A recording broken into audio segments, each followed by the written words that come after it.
Today on Teuty's Track Analysis, we have the track of the day for April 24th, Atomic Ascent by Nikolech and Nazgor.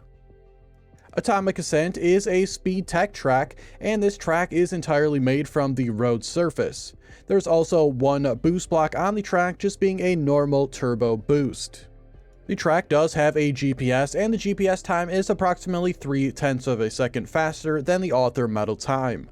The track does contain multiple finishes, and the main ring finish needs 280 minimum speed to reach. The secondary finish is almost completely irrelevant unless you crash near the very end of the track.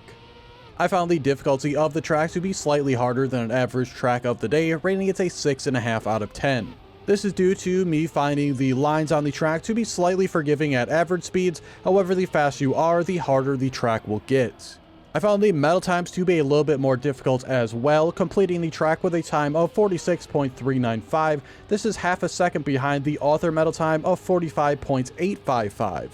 This PB was better than the gold medal time of 49 seconds, the silver medal time of 56 seconds, and the bronze medal time of 1 minute and 9 seconds. Overall, I thought the track was very good, and on the plus-minus rating scale, I would rate it a ++.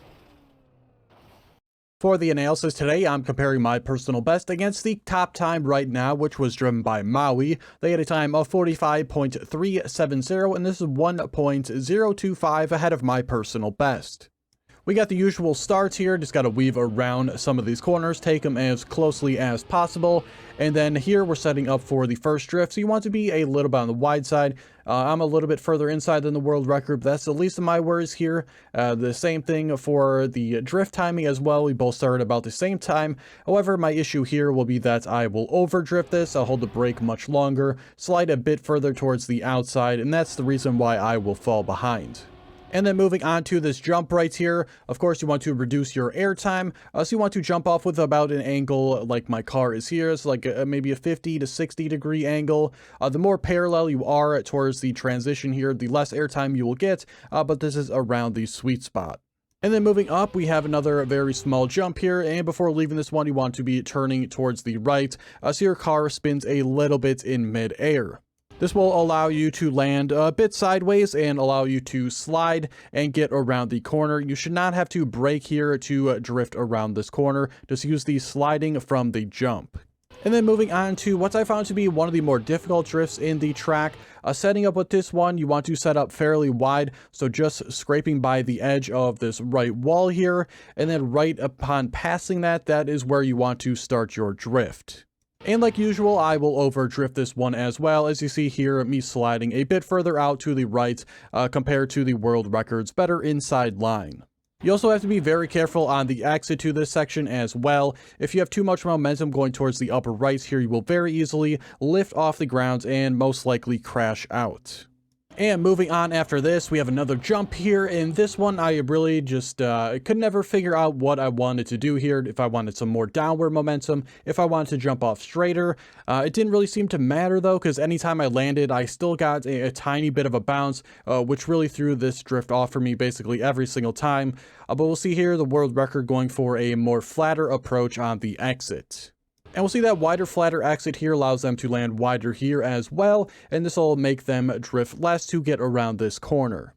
And like I said earlier, you know, like 90% of the time I feel I got a small bounce here, which usually sent my angle off a lot, made this turn extremely awkward, and it was one of the most frustrating and definitely my least favorite parts of the track.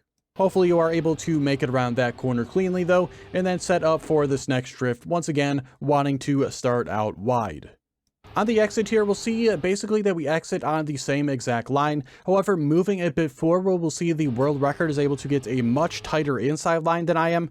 I'm not 100% sure on why this happens. Looking back at the world record replay by itself, they did nothing different from me here. We're both 100% steering it towards the left here, but they're able to get a much tighter inside line for some reason, and obviously I fall a bit back here. And then moving on to the next drift, obviously you would like to be wide to the left here, but my wide line previously makes me take this one a bit more inside, and luckily I still pull off a decent drift here, and on the exits end up on a nearly same line as the world record. And after this, we will be setting up for the final drift in the track.